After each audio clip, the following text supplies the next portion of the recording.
Chance of thunder showers today. We'll take a look at the radar because you need to know what's happening in the weather. Tons of turf races too. I think I really found something interesting in race number 10. So I'll actually just kind of quickly go through a couple of other races today at Saratoga to see if we can make some money early on the card so we can really attack the 10th race. That's the plan anyways.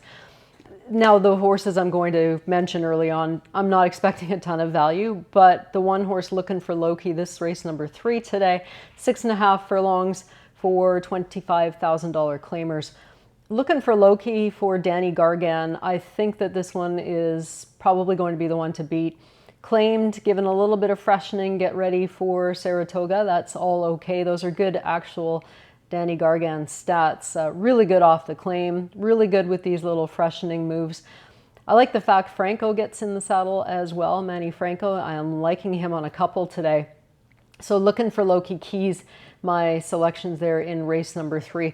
The rain's expected, this, I froze the radar map. This is for right around 3 o'clock this afternoon. And this is where the track is, right here. And this is some kind of annoying thing with thunder activity possible. This could shift either way. Who knows? It's Saratoga. Not guaranteed that it will rain, but there's a good chance. But I think it'll happen after the start of the card. Another race I wanted to zoom over to, race number 5. This baby race, maiden allowance, just a 6 furlong dash.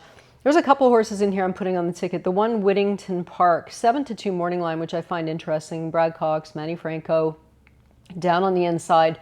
Couple of good gate drills and everything else. Now, Brad doesn't necessarily win with first-time starters. First-time 2-year-old starters is something that I kind of like to look at because that's a whole different animal. So 2-year-old first-time starters, he's 17%, just about 50% of them in the money. Of course, they get bet quite a bit. We skinny that down to just Saratoga and see what happens. He's only 3 for 20, so it's tough to win at Saratoga, obviously, with 2-year-olds because you're battling against everyone else. Todd Pletcher's babies and Chad Brown's and, Mr. Mike Maker, who can't lose for winning these days. It's unbelievable how well the barn is doing. This is the horse I think they have to beat here. The 3 Rotney. I don't think I get 5-2. I would be extremely happy if I got 5-2, but he was bet down to even odds in his debut. Solid second place finish in the mud. I think he advances on that. Look, he went out and went at 35-3 since then. So Rotney is my top pick there. I'm going 3-1 in race number 5. There wasn't really anybody else that I was thinking of adding. The 4 Spetro showed some speed in the debut. Now that shows some promise. So maybe that's one. The Tony Dutrow stable, again, from very few starters. He had a really good day yesterday. The horses look like they're well placed. You get a Chad Brown thrown in here, a very big priced son of Candy Ride. You get this horse, the 7 Kenner, Jamie Ness. Doesn't run a lot of horses at Saratoga. This horse they bought out of the 2-year-old in training sale for $160,000. So the works from Delaware, I don't know, those Delaware works seem to come, from what I've seen, they come back pretty quick, and Maker throws another one in here. It's a good little race, but Jamie Ness at Saratoga, again, not something that we see a whole lot. In the last 2 years, we have had Mr. Ness, as it sifts through, nothing. There's been no Ness sightings at Saratoga the last 2 years. So it's kind of interesting that that barn decides to come with that horse. Okay, let's get into race number 10. This is the one that I want to show a replay quickly too.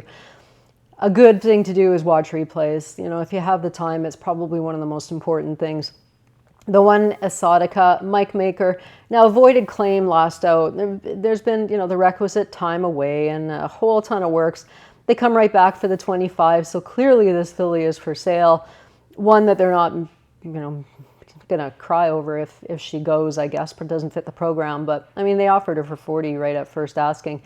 The route race back to a sprint, I thought if she was ever going to win at this level, this was the time. I suspect they did too, because right back into a claimer, a turf race. Now, this race was supposed to be the big one. Again, hit a sloppy track. Perhaps that's not her gig. There's a lot of reasons to like her. The price, probably not. The maker horses are really going to start taking a lot of action, which they should. I think the 2 is somewhat viable in here. New York Banker, I'm not sure, the figures aren't really quick enough for her to be a major threat.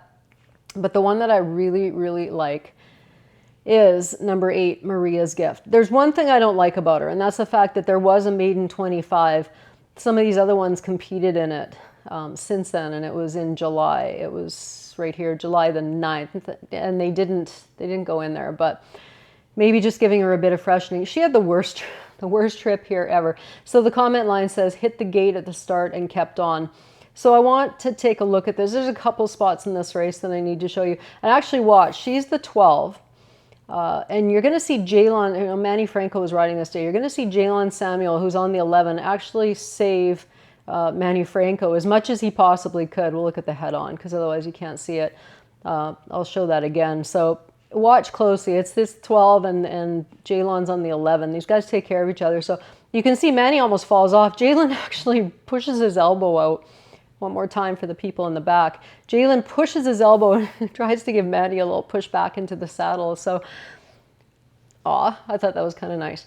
So now she's behind the, I mean, you almost fell off. I don't know if you guys ride horses. I've fallen off a billion times. It's not fun. So now Manny's got his head back in the game. He's going to try to get her somewhere. Right away, she's going to have a wide trip. I'm just going to let this go because it's worth watching the whole thing. This is her right here. This is poor Joelle Rosario having tons of fun with this filly. She came back and was well bet again and didn't do a lick of running in her next start. So here's Manny. I still want to watch. Eric Cancel. He's going to do him pretty good here. We'll show, you know, it's race riding out there. And Eric was sitting on a horse that had a lot of go. So Manny's still trying to recover. She was the favorite on this day too. That's important to remember. She was expected to run well. So here she is on the outside. And here comes Eric with the green, wanting out because he's got some horse underneath him. Not only did he get out, but it was like he came back and he comes back again. It's insult to injury. He goes on and finishes, I think, second. She came back and finished the second out of this race. Anyways, that's enough of that. So there's poor Manny Franco having not a great day with Maria's Gift. I thought she ran huge. That was something that, you know, when you watch a replay like that, I was completely entertained. I thought that it was enough reason for her to be a major player in here. I think it's a good superfecta because there's a couple of horses that I want to include as well. So she's definitely on the ticket. She's right in the starring role. Saratoga because of Mike Maker. Again, that voided claim's a bit of concern, but she's getting in my ticket. I've got the 8, 10, and 12 as well. So no, she is the 8. Sorry. I've got the 1, 5, 8, 10, and 12. The 5 horse, second time starter for Todd Pletcher. Going maiden special to maiden claiming, second time starts is a pretty good stat for Pletcher. They don't fool around. $130,000, they're more than willing to say bye-bye. It is what it is. The 10 horse Not a Trace, Bruce Brown.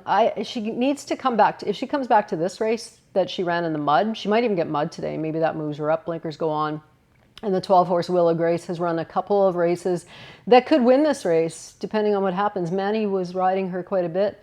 Now he's on the filly that I quite like. So lots of intrigue in race number 10. Unfortunately, we have to wait till the end. And the track may come up off, and there'll probably be some scratches, but hopefully that Thunder thing just doesn't hit. There's a couple races I like. It looks like short prices maybe in a couple early on. Mike Maker has about 3 chances to win. Wouldn't be surprised to see him have another big day, especially after yesterday. Have fun. That's it. That's the joy of watching replays. Have a great day and enjoy your Sunday. We'll see you back here on Wednesday.